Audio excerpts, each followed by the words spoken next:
welcome to Cinema Red Pill. No relation. Beta! I'm Joel and I'm here with Timothy. Sharon.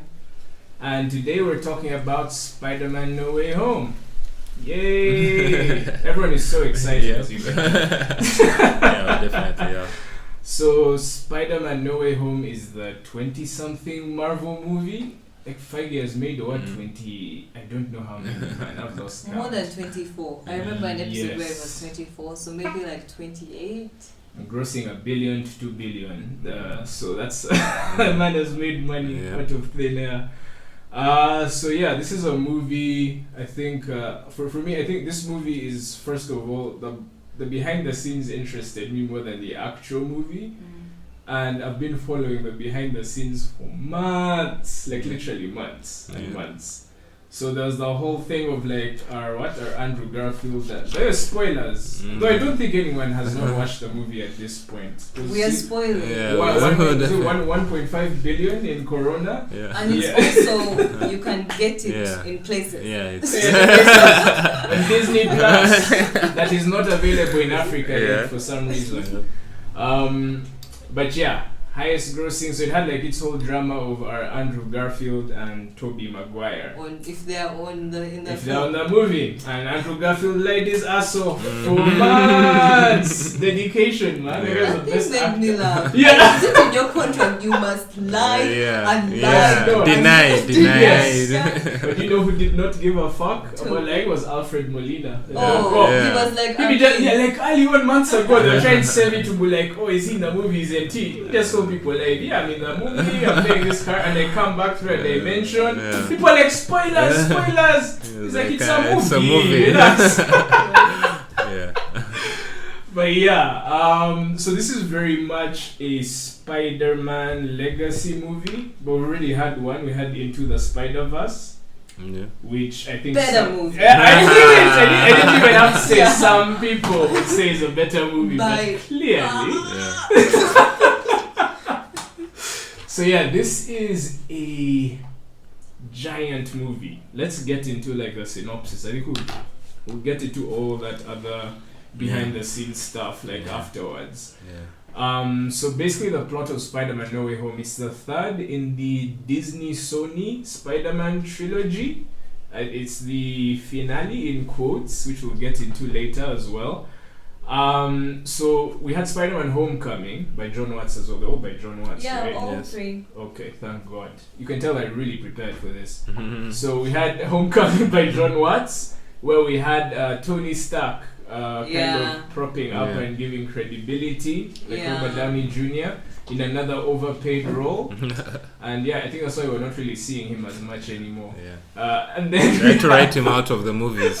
You cost too much. Because that deal was like 40-50 million per movie. Then we had Far From Home, which had, what's his face again? Jake Gyllenhaal.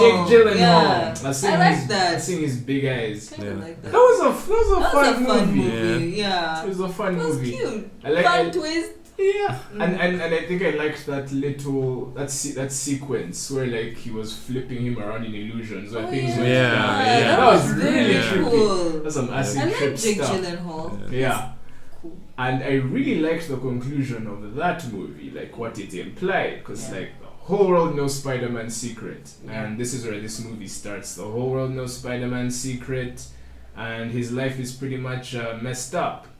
And this is him basically reeling from that. He's like, oh, like my life is over. Doctor Strange, like help me, like make everybody forget that I'm Spider-Man. But then, like a dumbass kid, he fucks up the spell, and then everything gets messed up. Multiverse shenanigans happen, which is not an exact science, which is why anything can be done with it in movies currently. And all the cast of like all the 3 Spider-Man franchises basically fall through the portal. So you have the Tobey Maguire for all you old heads out there. Then we have Andrew Garfield, which I love him, but I despise that franchise. Thankfully, Jamie Foxx comes back with better teeth, so that was an upgrade. Better. And then we have So we basically have Alfred Molina. Yeah, we have Alfred Molina. We have Willem Dafoe. Willem Dafoe. You can't miss Willem Dafoe. Best part of the movie. Yeah. Spoiler: best part of the movie. Willem Dafoe. Cool. So those yeah, other villains, I don't know their actor names. No, there's James Franco. No James there's Franco. yeah. No Venom of the other movie. The Tom Venom. Hardy. There was the other Venom, but then he was also more of like a cameo. Towards the end of the thing. Yeah, but the new Venom, not the Venom of the Spider-Man of Tobey Maguire. Yeah, but that's and no MJ.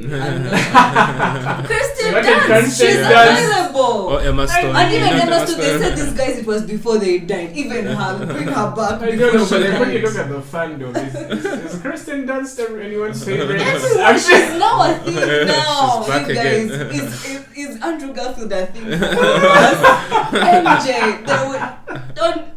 Anyway, I actually was disappointed they weren't there because I'm like, okay, we all know those Spider-Mans are coming back. I'm like, maybe MJ is the So you wanted like all even at least the after all credit. the girlfriends to come together and share If the notes. villains are coming, let them Bring the come. whole universe. Because MJ would have been some use to Andrew Garfield's Spider-Man. They had some closure. Yeah. I guess Maybe. MJ could come back, but Emma Stone was dead though. Yeah. Unfortunately. But even Jamie Foxx was dead, but we are seeing him No, but they with a said, new but body. for some, because again he should have been able to come because they said people who knew him, and then they brought villains who had died, but they knew who he was. Yeah.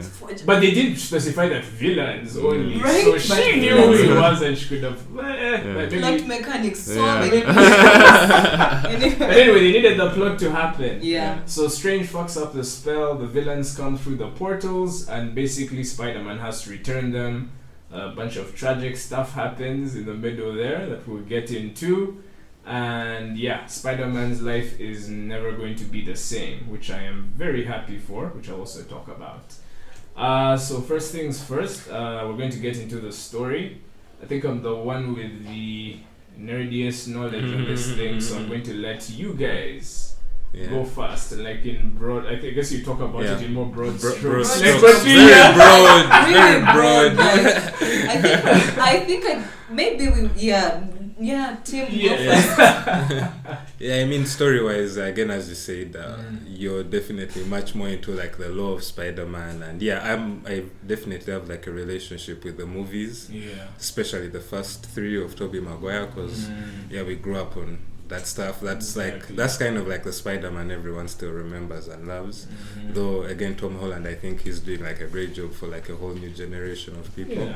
But yeah, story-wise, I was also just like I was aware, at least I think I actually first heard about like Spider-Man stuff happening when there was that whole thing of like they were going to take the property away from Marvel and Disney. Yeah, and that's when I kind of heard that, and I don't know if they were doing that back then to kind of like build anticipation or just some sort of thing, but there was that whole situation, and I kind of didn't follow the movie. It wasn't until when it actually did come out and I actually got to know, because I just try to avoid trailers these days, and I saw that there was all these guys in there, like basically everyone came back, so that's when I really got into the movie. And for me, that was, I think, the best part about the story, just seeing these different Spider-Mans from different timelines with their different villains all being brought into this multiverse. And again, the idea of like a multiverse also is something in this day and age where we have all this cross media properties and all that. Like, I feel it's like definitely the next step. Like, we're done with just basic trilogies. They now want the full-on multiverse experience. Like we have done Thanos. Yeah, exactly. I think basically Avengers and the Marvel films have made this, and I think it's going to become even more prevalent in other properties when they actually get to that point. Even if it's games and all this, there will be a lot of crossing. So I definitely liked that, the whole nostalgia bit of seeing, as you said, the Green Goblin is in there, Doc Ock is in there, then you have some of the newer villains with, I don't know what Jamie character, is it called Electro or something? Electro, and even, Sandman. basically, then you have the new Spider-Man there as well. So I really like the way they kind of pulled it together, still like pulling in all these commercial properties of theirs and telling one coherent story. I don't know if there's ever been a Spider-Man movie this long.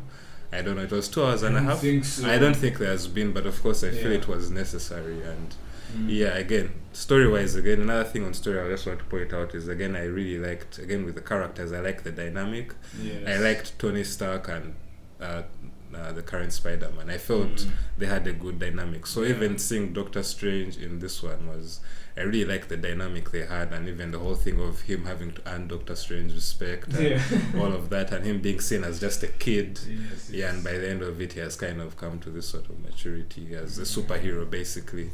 Was very interesting for me. So I would say, like, the crossing of the different characters from these different time periods of Spider-Man, and again, just the kind of, like, again, when you watch the movie, you really enjoy the rapport the characters have, like MJ. And first of all, MJ is very different from the Kirsten Dunst. The Zendaya MJ is super different from, like, the Kirsten Dunst. Zendaya. No, not that she's definitive MJ. It's like he's dating Zendaya, and then that one was Kirsten Dunst was in my head. No, it's just that they're very, like, they designed a very specific hodgepodge of several things. They combine several characters, even his friend, like Ned. They combine several aspects of different characters from different Spider-Men into both those characters. So they're kind of like their own thing. And for me, this whole thing of everyone is a genius. But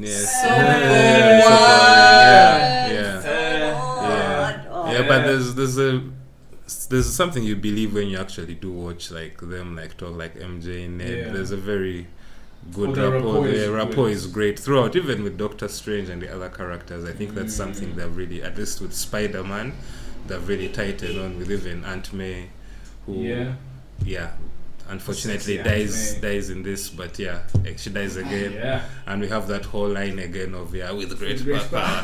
Though this one, look at the screen, this one was actually though actually I did think it was sadder for me than even, like, the earlier ones of Uncle Ben and all that. Like, for me, it was this was definitely a bit more melodrama. When I think character-wise, the rapport the characters had, and just this delicate balancing act they were able to do of bringing all the Spider-Men and giving them a decent amount of time, even giving Andrew Garfield Spider-Man, which redeemed him really, like, gave him, like, new life. Like, I'm like, he did something decent, and I understand why it's, like, the highest grossing film of, was it 2021? It's just one of those events. If you're really into Spider-Man, like, I'm sure everyone will watch it, even many years down the road. I'm sure younger audiences and older audiences will go to watch it and be like, we actually enjoyed this film. So Sharon, what do you think? Tell us how much you love this movie. I sometimes like the Marvel movies, just and I don't like many of them, but I like some. It's not that I completely dismiss them. Just sometimes it's Did you attempt watching Eternals? I actually liked Eternals. Wow, I wanted to ask you whether you liked Eternals compared to this one. Yes, and what else was I thinking of? I remember not even being so high on Black Widow. Black Widow. In comparison to this, maybe that was cinema. Serious? You really don't rate it that much. This really didn't work. But I also blame it on circumstance and also knowledge of things about the film. Because I really think if I was in a different situation, if I had seen it in the cinema and I was really in that setup and then I didn't know much about the plot, there's that hype that people in the cinema also add on to you. If I'd had that group experience, I really think I would have felt different. But unfortunately, no, it was yesterday morning. It was 7 in the morning. It's a different vibe in the room on a laptop. So that was the vibe I had. In a cinema. In a cinema. So you watched it on Disney Plus.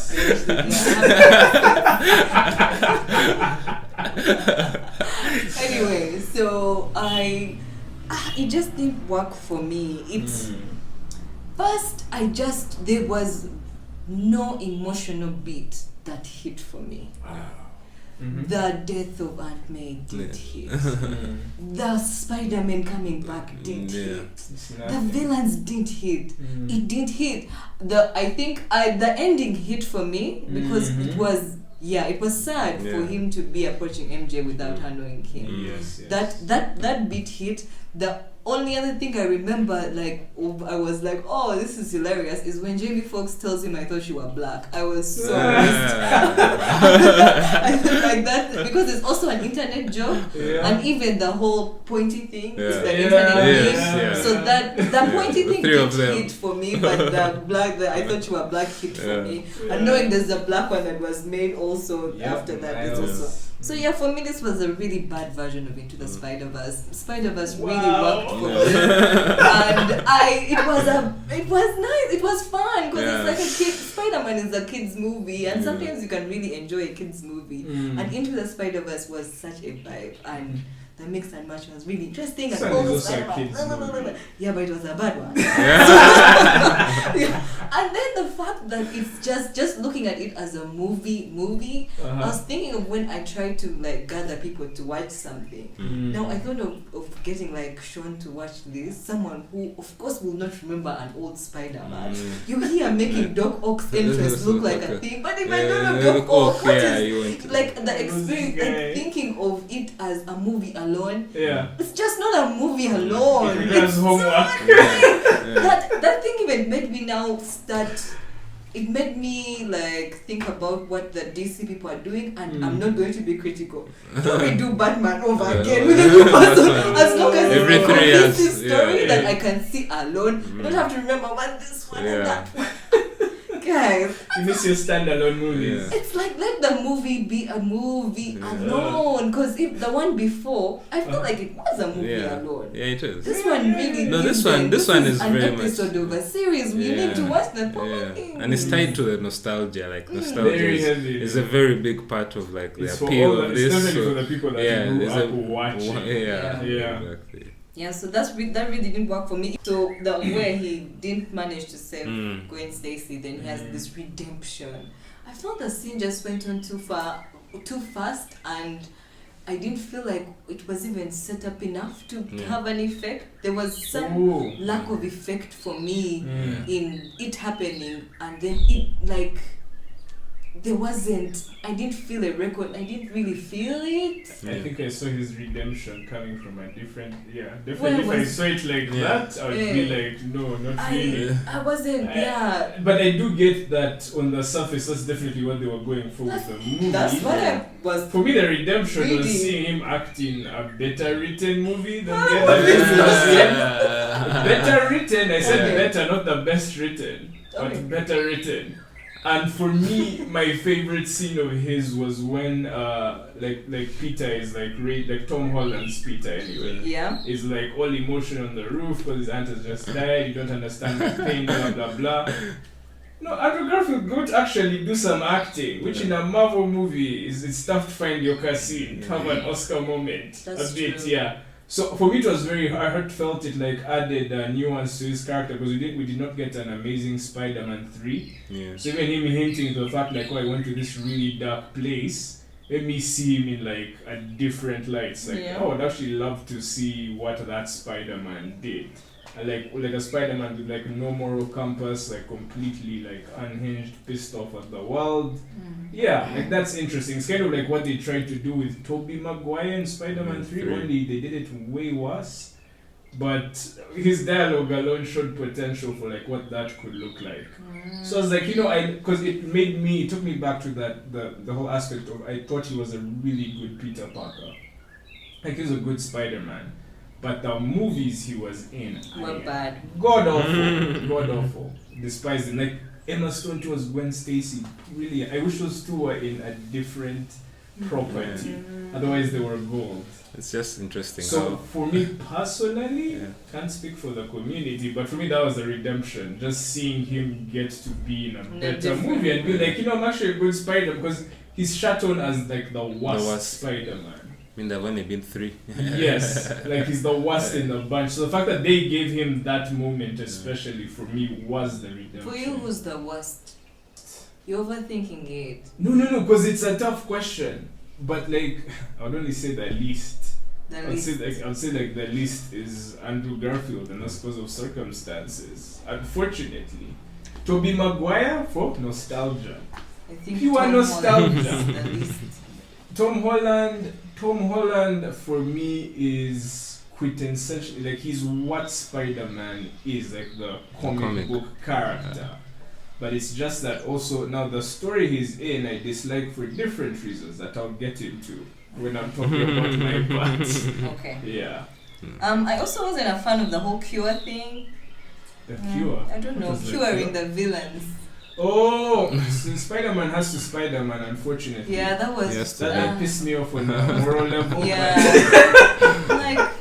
he's a child. He's still a and kid. it's the act that insisted. It's like, no, you have to help them. And he does this thing, that thing you were saying about all of them being so brilliant, that is so annoying. Everyone's a genius. Yep. And it has been happening. I've been watching something, The Marvelous Mrs. Maisel, and that's how she's written. She is flawed, but she's perfect. She's good at everything. She can come in a scene and make things right. Yes. And they definitely give her obstacles, but you can see the makeup, like the whole situation being fine from a mile away, and that perfect, gave him such a moral compass over everyone else, and him prioritizing himself all the time. I was bored by his personality in this installation. I don't remember him being this way.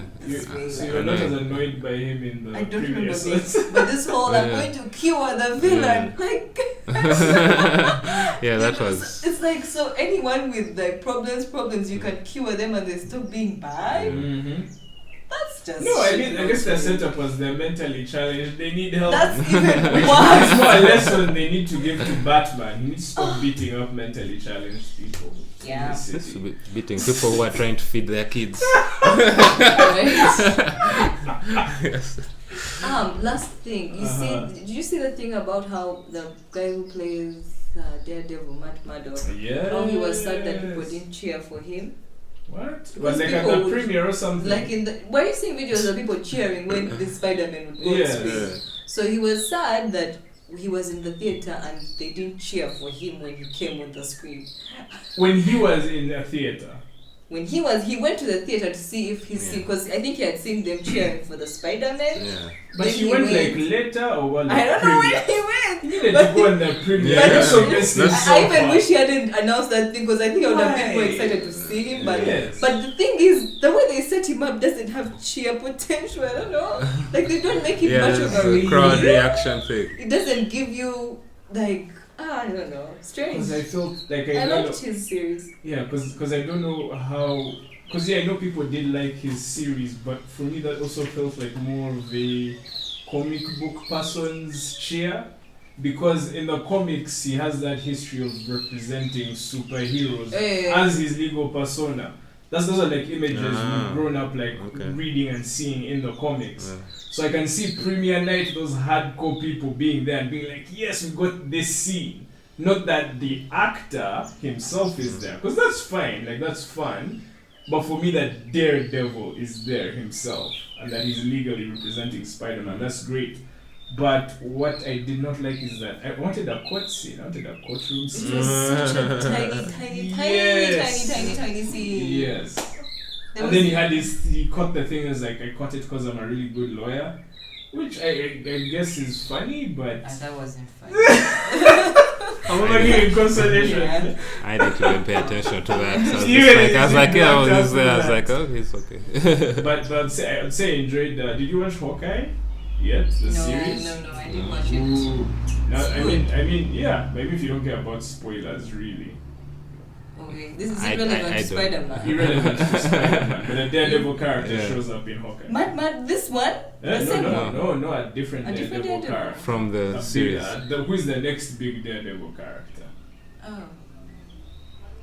What do you mean? Fisk? Yeah! Oh my god, the series, he's right? the best! Yep. The same Fisk of the series? Yes. Shows up? Yes. Oh, I loved him. And do you know how like minimal his very first appearance was that we screamed? They made us scream for a blurry phone picture. Like the camera took a blurry phone picture and we're like, oh my god. Is he a badass still? Oh my god, he's bigger and badder than he has ever been actually. Fisk is really. Have you watched the Daredevil series? He's a monster in this one. Okay, now it's too late. It's too late. It's not too late. I've seen the Ben Affleck one. No. The Fisk now one is okay, but no, but I know everyone seems to love Jessica Jones. You didn't even watch Jessica Jones? No, I have seen these things, but they didn't stick. You know how they complained about the movie once not having any sex? Proper and like superhero sex were powerful. I have seen it, like all the Luke Cage, all of them. Like I've seen them, but I think they just like didn't stick with me like as a series for me to binge watch them and get really deep into them. Luke Cage only like season 2, Bushmaster. All the Agent Carter. All that stuff. Nice. Agent Carter actually, all the way. It was good in theory. Yeah. Oh yes, we have digressed. Yeah.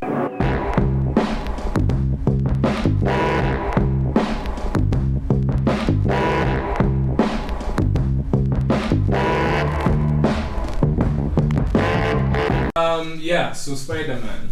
So in broad strokes, Mysterio reveals his identity, which I thought was a good twist. So going into this movie, I was excited because I wasn't sure exactly where it was going to go in particular. But then I got into the behind-the-scenes stuff, and by the time the movie came out, I roughly knew where the movie was going, but that's my own fault. I blame nobody. So I actually did enjoy the behind-the-scenes stuff like a lot because there was that tussle between Sony and Disney, which they backtracked and were like, no, we're not tussling, nothing happened. But like for a second, it was looking like Far From Home was going to be the last one because their current arrangement is that Disney does all the creative shit, like it shoots the movie, then Sony distributes. Then Disney only makes money from the first weekend. Like it eats profits from that first weekend. Then of course it's making money off of like the merchandise, the toys, that stuff. But then Sony eats like the rest of the money for like the theatrical run. So Sony's eating a giant chunk. Disney gets out Spider-Man in its property, which is good. So it's like a good relationship. Everyone's making money. Like everything was fine. And that was Kevin Feige and Amy Pascal that like set that up. And also kudos to Kevin Feige as well. You know how long that man has been working in Marvel projects? Since like 99, like X-Men, like the first X-Men. And he was there even, he has been trying forever to make that shared universe. In that first Tobey Maguire Spider-Man movie, we almost apparently had a Hugh Jackman cameo in that. But because of scheduling conflicts, it didn't happen. But forever he has been trying in the background to make it happen. And now Disney gave him all the power and we have the biggest franchise in movie history ever. But he managed to strike that deal with Amy Pascal anyway, the studio head of Sony, because their Spider-Man movies are not doing so good until Into the Spider-Verse, which is a damn good movie. It's so good, but it didn't do well money-wise. It did? It didn't. It did like okay. It did okay. It didn't do great. I think maybe part 2 will be the one that like blows up for them. Yeah. But anyway, now there was like this tussle because they had a weird arrangement. It's like we're going to share Spider-Man, but then it's like we still have the license to make Spider-Man related character movies. The Venoms. Yeah, so they made the Venoms, the Morbius, which is who's that method actor again? Jared Leto. Yeah, Jared Leto. Terrible with names. It's like Jared Leto has this movie coming out. They have all these plans for a Spider-Verse thing. So it's confusing also for fans of like, so what's going on over here and what's going on over there? And then there'll be conflicting information. Well, Feige is like, no, Spider-Man's in this universe. But then these guys also talking like, no, but we'll also have Tom Holland appear with these villains. And it's like confusing. So now, when they finally stopped their weird tug of war thing, and they came together to make No Way Home, which they say is the last.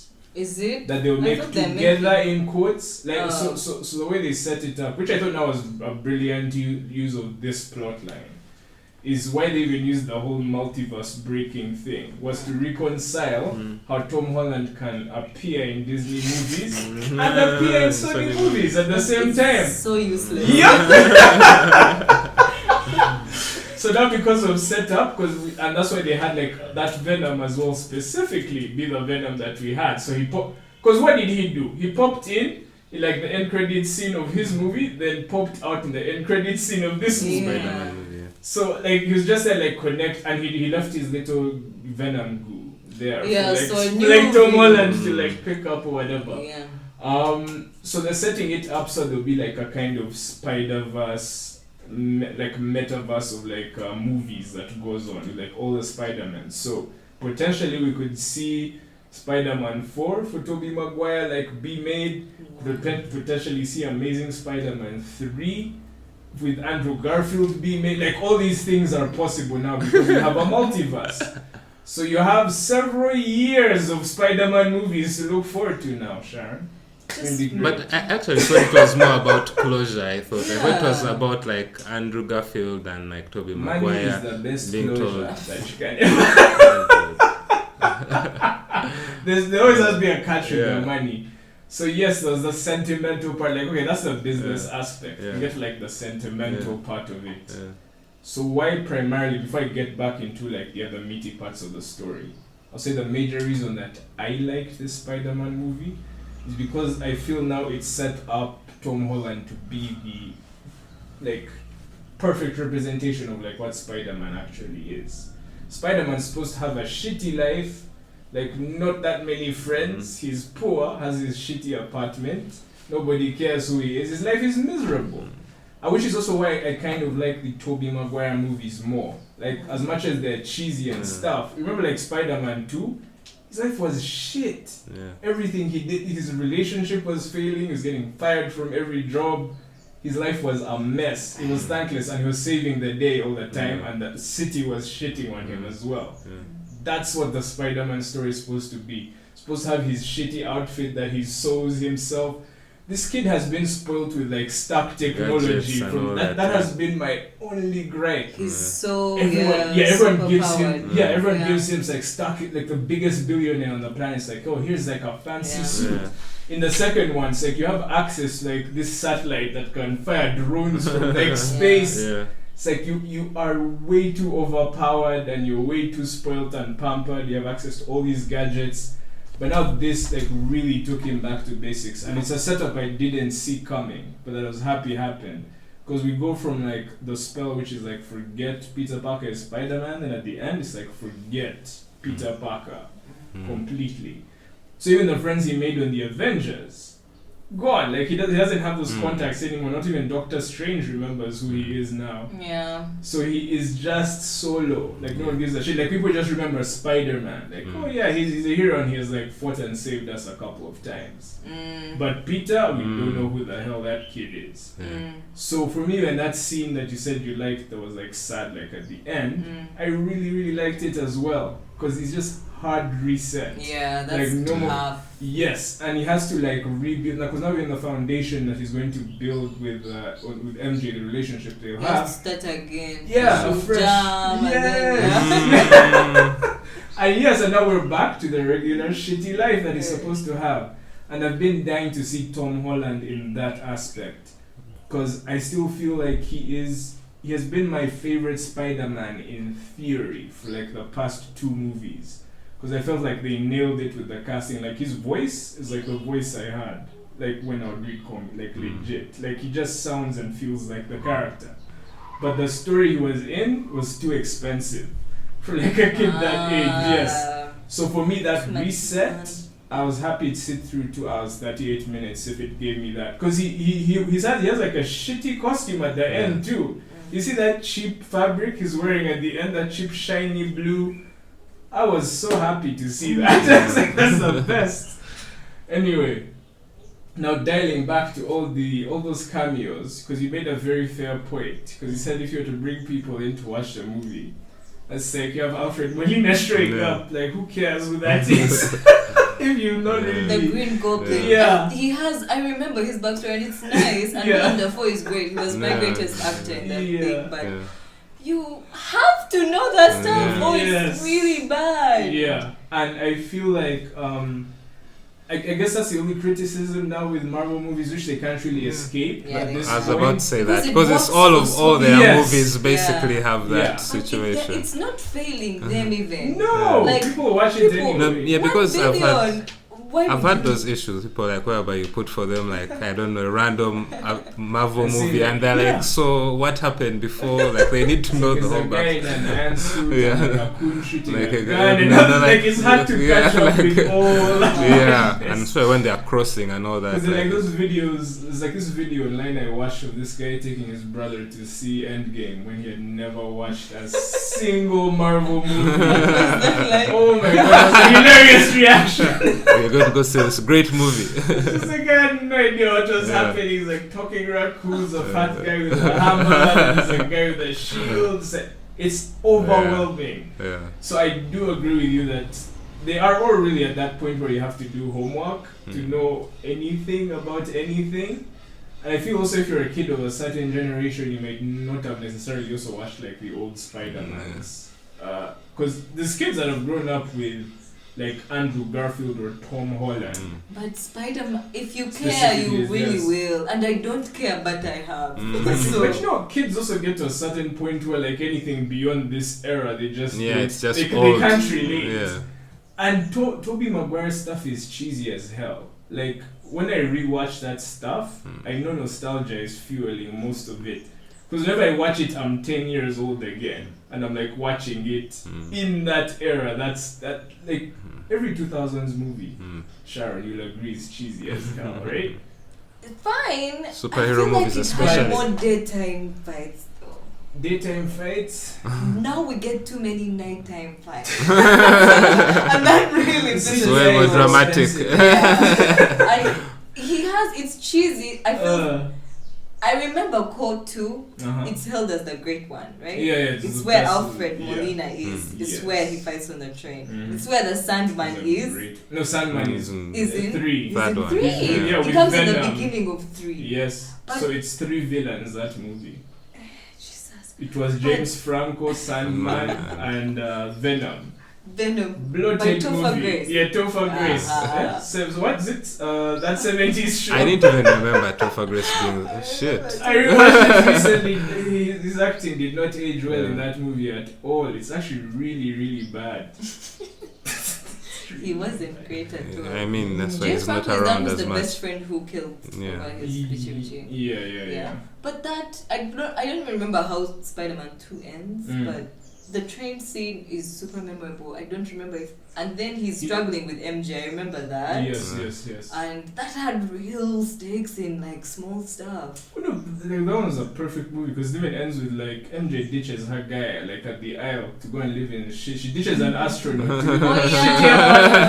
Yeah, the parents wanted her to marry the astronaut. Yes. I remember. That's my favorite J.K. Simmons line. That's so melodramatic. Like after they realized she has like bounced from his son because she was marrying his son in that movie, and she's like, and he tells his wife, call the caterer, tell him not to open the caviar. That's one of my best lines in the movie. Still counting all the pennies. I'll save some money from this wedding. Yeah. Wow. Anyway, you were saying that you feel like the kids haven't watched this movie. I mean, they aren't that cheesy. They're great. Isn't that great sounding of a movie? Yeah. I mean, it's fair enough. What I imagine is that their nerdy parents have definitely made them watch those movies. Probably. For sure. Yeah. But it's fair enough. Like Spider-Man is Spider-Man. Like if you're into him, you'll be into seeing 3 Spider-Man is going to be fun. I did like seeing Tobey Maguire like come back in particular. Like Andrew Garfield was like fun. They played him really goofy in this one.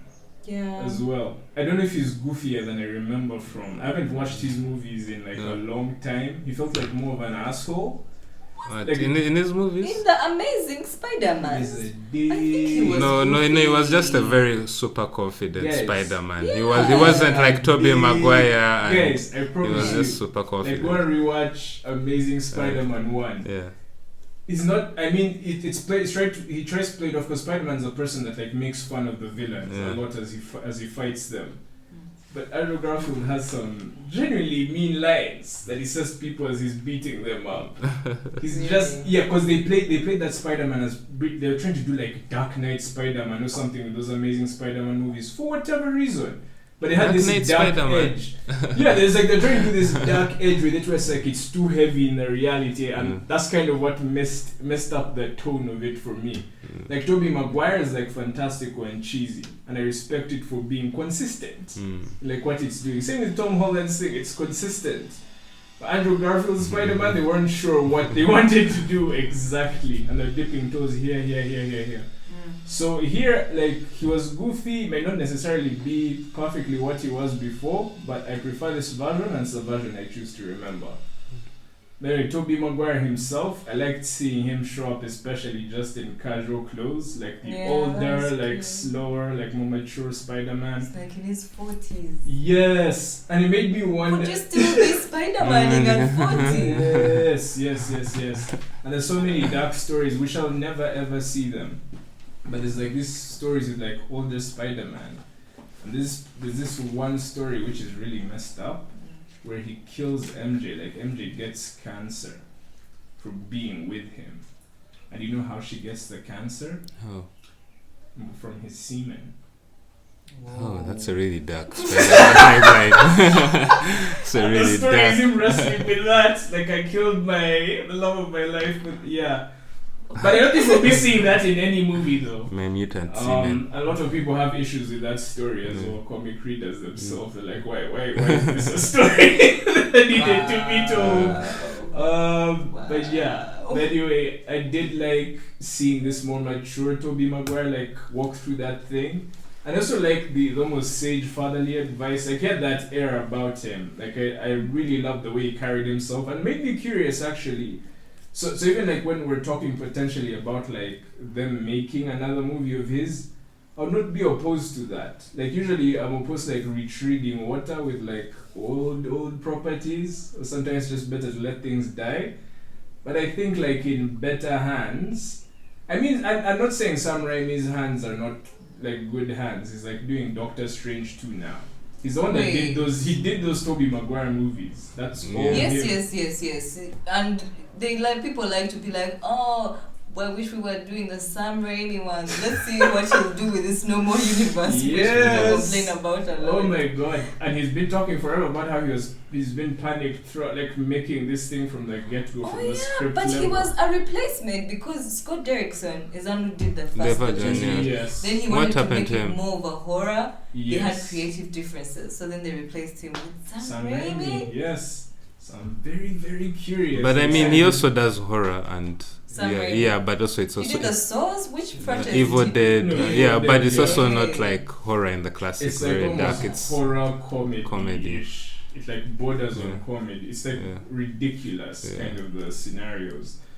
But yeah, the horror like thing, I don't know how that will translate in a Disney Marvel specifically. I don't know. A jump scare even? I don't know. Better not just be doing jump scares. I hope it's generally horrifying. But I mean, the trailers look amazing, so I'm very excited for that. And that's also one of the reasons I like this movie as a setup to that movie. That's the movie I'm excited to see, is Multiverse of Madness. Anyway, going back to like the story, I did really like the Spider-Mans. Like also now going to the villains themselves, Willem Dafoe, easy standout. Jamie Foxx was just comedic relief. The lizard thing was just there. He was also funny sometimes. he was just there. I don't remember a single line he said. There's when he was like, he's not dating her, like meaning MJ, like that. He was making fun that MJ is too good for Peter Pan. Yes. That was funny. But I liked Sandman. I've always liked Sandman. I like his voice. But why was I think it's the guy who plays him. He does. But then why was that guy CGI sand the whole time? I wanted to see him. Apparently he was never on set. What? That they had like it was a recreation from the movie, and even that scene when he becomes normal, it's still an image. He only did voice. Okay. He was paid. Him and the other guys were paid voice only. Oh my! I imagine. On set. I should have come back. Really wild. To see him.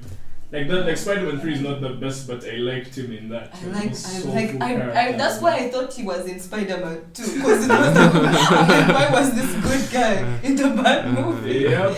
Yeah. But I mean, Alfred Molina was good, but then he gets thrown into the good guy category too fast for me. They did that too fast, and then it's like the cure just makes them boring. Oh yeah, because that's the thing. He was good because they cured him. Yeah. You know, my brain even erased that happened, that there was a cure in quotes and they were doing these mathematical experiments. But Willem Dafoe for me was the standout, like Green Goblin. Good, yeah. For me, they took the Green Goblin to an even darker place than he was before. In like the cheesier movies. Because and I was also never sure, because this whole thing is that he has a split personality.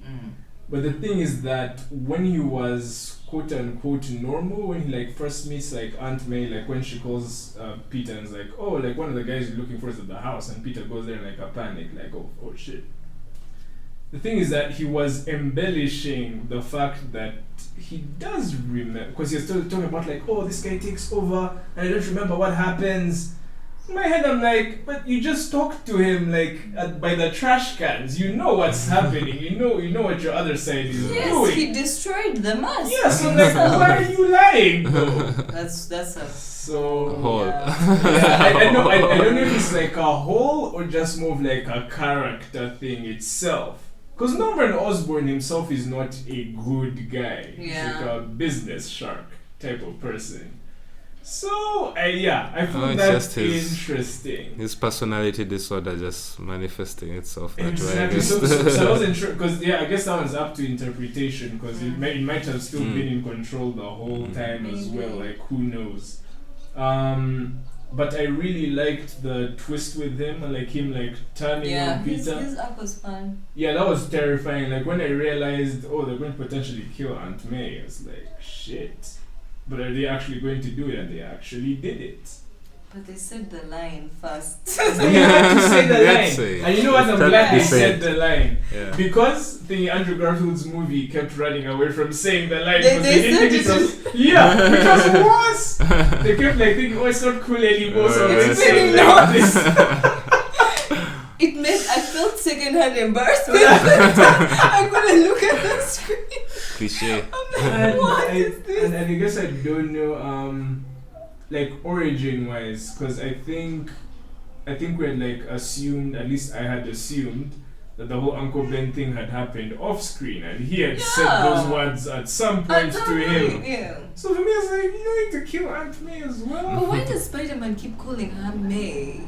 Why does again, this is some Gen Z thing. Yeah, like it's just younger, and she's also younger. She's a younger Aunt May, so. And in this bothers one, me. I think I have respectability issues. Yeah, that's not like an African thing. But I like here it's like implied as well that they're not related per se. Like she's like foster mother completely. So he might have like complete just other family or something. But I don't know if I like that. Seems unnecessary. Is Spider-Man orphan? Why is he? He's an orphan. He loses his parents. But then it's like but then his family, his aunt and uncle, are the ones that take him in. So this one are they the siblings or parents? Like one of them is the sibling. Like, I think Uncle Ben himself. Yeah. So he's called Parker as well. Okay. Then Aunt May is like by marriage and aunt by marriage. So Ben is like uncle by blood. So it like kind of slapped extras like, oh, lost my family, blah blah blah. So them also running away from that classic story because they want to be different. For me, wanting to be different is not enough of an excuse, but it's harmless. But now you see why Into the Spider-Verse is better. He even has a real father in the thing. Yes, his father and his mother. And the mother and still manages to be Spider-Man. And I don't think they say the line. Yeah. No. Do they say it or do they forge he says it. Remember, he says it to the older Spider-Man. He tries to say the line and the older Spider-Man's like, don't you dare. That's the like, yes. Because, yeah. And I definitely love Miles more as a Spider-Man in general now. Which... Yeah, I know, but which like when he was first introduced in the comics, he had a lot of hate from fans. People were like, "Oh, it's just Black Spider-Man," but reading it is way more. No, he's way more than that. Is he based on Into the Spider-Verse? No. Or into the He Spider-Man was movies? originally from the comics Yeah. and then into the Spider, because I think he came out. I think the character was made like in 2015. Very 15. recent. Yeah, pretty recent. So it was like a new try at the Spider-Man story. So in that story, like in Into the Spider-Verse, they kill Spider-Man, and then this kid like happened to get the powers from like the last Spider. It's very similar. And then he now feels this pressure to take over. But the thing is that he had the powers in the comics before. And he was like, oh, maybe I should approach Spider-Man and help him out on stuff. But then he didn't. He was like too scared. But then him and everybody else watched on video camera as Spider-Man was beaten to death. Oh my god. By like all these villains, and the kid felt mad guilt after that. It's like if I'd like stepped up, I could have helped him, but I didn't. But also you're a 13-year-old boy, so I don't know why you have all this There's pressure. also But not much you can do. yeah, but yeah, he's a very unique character. Like he has his own also cultural section of things. Like I like how individual he is as a character. He doesn't feel like Black Spider-Man. He feels like he's like Miles and this is Peter, and it's like separate. I had a fantasy of Miles coming in and it's all like Who Framed Roger Rabbit? Because I was about to ask that, because don't you think you're also being unfair comparing the live actions to the animation? Because I feel in animation you can probably True, but story-wise, recreate the aesthetic of the comic books, and if you're someone who's really into that, it really hits home differently Yeah, from... better. and that's what Yeah, they But feels like you also enjoyed the story the more story, than the character. this story was so. No, they were trying to subvert, but not in a fun way. And also, they're using the multiverse, which they had used also into the Spider-Verse. Yeah. So I think the comparison is sound. Yeah. Okay. There's also a chance Miles might appear in live action because his uncle already. You're No, tired. I know, because his uncle like appeared, by the way, in the Disney movies before this Into the Spider-Verse happened. Yeah. His uncle appeared in Homecoming, the first one. You know who played his uncle? Who? Donald Glover. Oh yeah, I remember, yes. Yeah. Yes, I remember It that was- was the whole It was, thing. yeah, and it was a shame because Donald Glover, for the longest time, when he was a little younger, Yeah. wanted to play Miles. Yeah. So it was like, put me in. I Now remember that he's whole too time old. of being a Black Spider-Man. And all Yeah. that, I Yeah. And he remember. would have been perfect, Would but have he's been a too great. old Now he has grown and it's a shame. Yeah. Mm. So we moved on from that. So we're up to see, I told you 57 minutes. But yeah, other than like the villains, like Benedict Cumberbatch, man, he was fine in the movie. It's okay. Yeah, he did his job. He did it. So I'm waiting to see him in his movie. I did like the whole setup of like Wong has taken over as like Sorcerer Supreme. technicalities. Yes, that was funny, and it's also nice to see that he's still a bit of a dick as well. Yeah. Yeah, so I like that consistency of the character is still there. Yeah, I'm really just looking forward to Multiverse of Madness. Was my big takeaway from this movie. I can't say like the big final fight was every big final fight for But me. it was like 40 minutes, you Yeah, there's so 40 many minutes in characters. darkness. Yeah, especially the darkness is what pissed me Eh. off. It's like they're hiding all the cheap CGI, and did you hear how they kept making edits and revealing different versions, like putting different versions of the movie out into theaters. Mhm. So people who kept going back to watch watch it kept were seeing the noticing changes. edits. Yeah. Like, Oh I'm my god, I really didn't happy. hear that. Yeah, so that was interesting. Oh my god, that But- fight. Yeah. It's 40, it's so It long. was too much. It's 3 Spider-Men and like how many villains? Almost 6 villains. Like They had to round them up. Yeah, and then rounding them. Yeah, it became kind of also monotonous. Like round them up, stick them in a thing. But it was fine. It was fine. And I'm used to it now. and this movie also had a bunch of reshoots. They edit out an entire character Which character? from this movie. So this new superhero, a Latin American girl called America Chavez, and she has the ability to cross multiverses, like walk through the multiverse. So she's the only character with that ability. So originally, before they thought, because they were still in negotiations with Andrew Garfield and Tobey Maguire, so they didn't know if they were going to come. So they showed scenes where she was one of the most central characters. So they had a whole story with her and Doctor Strange and That Peter. might have been better. No, Figuring that. Crossing the didn't multiverses. make as much money, but damn. Yeah. So now we're going to see her in Multiverse of Madness. So they had to rewrite things. Okay, that's So it's like nice. you talk with this director and go back to the other director. So you can imagine Sam Raimi's headache we're like, okay, so here's what's happening now. So now this character was here, and we haven't set her up yet. So you have to set her up now in your movie. So he probably had to do some reshoots as well himself. Probably. Yeah. And he wasn't looking bored. Yeah. He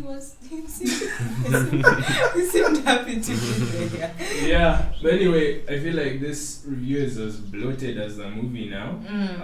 So I think we can wrap up with like final thoughts about how you're feeling about the Marvel Cinematic Universe. Because remember, there were those concerns. Like the average person thought, like, you beat Thanos, the whole series is over. What else am I coming back for? So how do you feel it's faring since Endgame? I think it's okay. I tend to enjoy the origin stories more than these recurring stories. Yeah. And it's about that time to bring in more new people. I think that's why I ended up liking Eternals. New people. Are you watching like the series as well? I have been. I only skipped Hawkeye. But now that you've told me Fisk is there, I'm going to give it a shot because I just did think I want to look at Jeremy Renner well. But yeah, he's not like center. It's mostly, what's that chick's name? The Haileys. Yes. It's mostly her, and then you have all these other new characters, and Fisk comes back, which is what the price of admission alone, just to see. Okay, let me see, because Hawkeye has fun comics. Yeah. So it's very weird he didn't translate on screen. Yeah. Because one of the only Marvel comics I've read is for Hawkeye. But that's weird that those are the comics. So we read about the comics. But it's because the one I'm reading is exceedingly comedic. I think it's based on. Yeah. It's like inspired by the Marvel ones. He's also an Avenger, but then it's just him being. It's the joke about him not having superpowers. Yes, kind of. And Hailey's character is in there also. Yes. So I should really give it a shot. I think that's the comic actually this series is based on. Okay, I should try. What? So. That's a shame. Because one of the, like another slight spoiler, it's more of an aesthetic spoiler. It's like these jokes they make about like the physical damage of like a human being in Avengers level fights. So like he's like almost deaf in one ear now, fully deaf.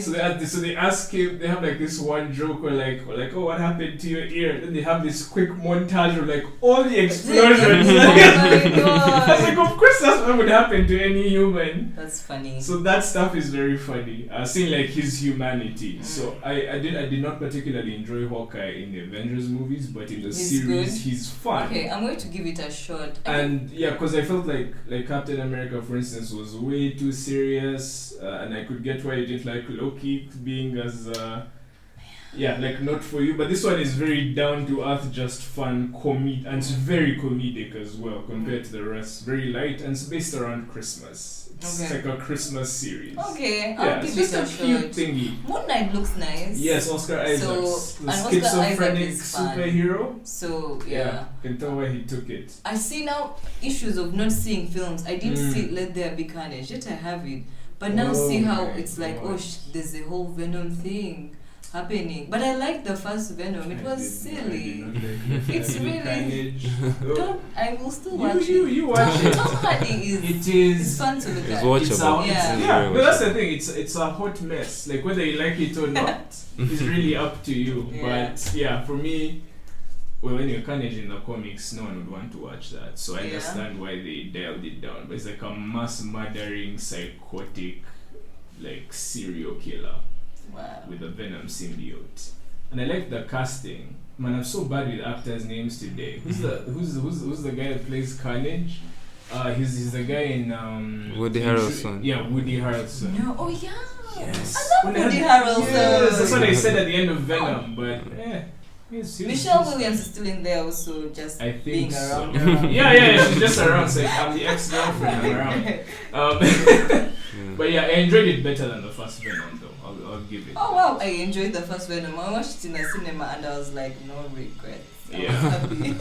So I mean, they actually have enough content for their big Spider cinematic universe, because now we'll have to contend with that. There are going to be two giant Marvel cinematic universes operating at the same time. I'm so sorry, it's more homework, man. Stress.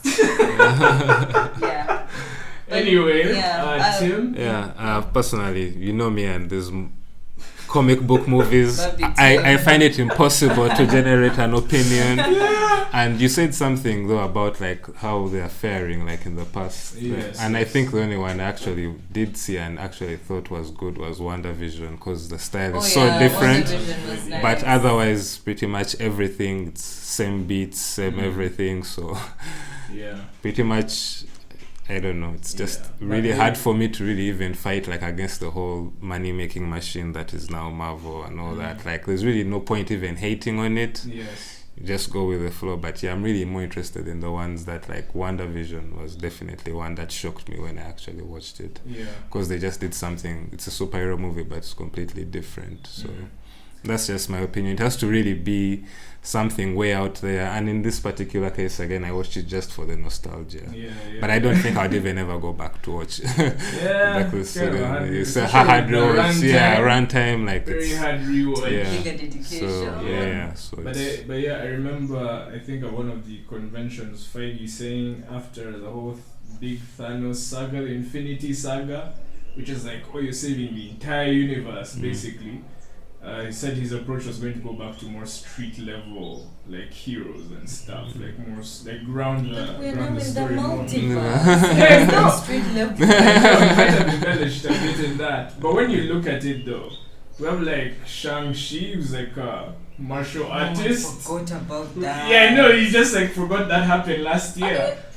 I mean, Shang-Chi, actually, coming to think about it, it was actually good. I would say movie. Yeah, it like, was. Really, it was good. Movie. No, that would even said I preferred it to like even this Spider-Man. And I definitely did. And it was also better than Eternals. I would say it's probably, as far as movies go, maybe my favorite of the Marvel releases. But I think also for me with like the series themselves, I do like, because the series, not really series, they're more long movies, but I do like that we're focusing on smaller characters. So I like his approach of, he's still making the universe feel big, but he's populating it with more characters and like more angles to look at the universe through. Because like Hawkeye is like street level stuff. There's no like super powered stuff going on necessarily. It's very small to like Daredevil level, like super powered stuff, if any happens there. So like that's a different worldview. Then you have like Loki, which is blowing up the multiverse like crazy freaking ways. And you have WandaVision with the big magic spells. Now you have Moon Knight, who's just struggling with schizophrenia and multiple personalities. So I do kind of like where he's going with it, and with these they all feel like standalone franchises. Like you don't need to do as much homework, I feel. Like it's not that procedural thing like the main movies are like, did you watch the first Spider-Man? Did you watch in between the Doctor Strange thing, which connects to this, which connects to what? Like I do like how the TV shows are just like independent, but they're all the same quality. Like as a movie. So I think he's doing as good a job as a person can do to follow up Thanos. Because nobody's going to rewatch another guy trying to destroy again. Like nobody's going to invest in that again. So I mean, it's good enough as any. I'm glad DC has stopped trying to copy Marvel and it's doing its own thing now. Keep doing their thing. They are highbrow. Like, you saw Peacemaker, by the way. Best TV show of all time. Is it? Watch it today. I didn't like him a lot in the film. Peacemaker. I know you didn't like him in the movie. Watch the series. Have you watched the With Suicide Squad? By Yes, James I've watched John it. Cena's character. Yes, so James Gunn made... The fact that James Gunn made a series should be enough for you that he found the time. Just watch and see. Anyway, see too much homework. There's other movies out there that are... anyway, let's see. Anyway, I think that's a wrap with today's episode. Man, we're running the clock at 1 hour. And imagine, longer than a Ugandan movie. Anyway, this has been Cinema Red Pill with Joel. I'm Timothy. Sharon. Thank you for watching and tune in next time. This time forget 10 views. We shall do another episode. We get 10 views on no video. If you do video and we don't get 10 views. We're pacing ourselves, man. That would just be so sad. To be like, our faces are appalling. Algorithm refused. It's No, like, this will never go out Like into the invest in makeup. Wow. Okay. Alright, That's it. that's it. We're done. People make films about themselves, what they want, what they love, what they fear most. Here we're nothing but props and their stories.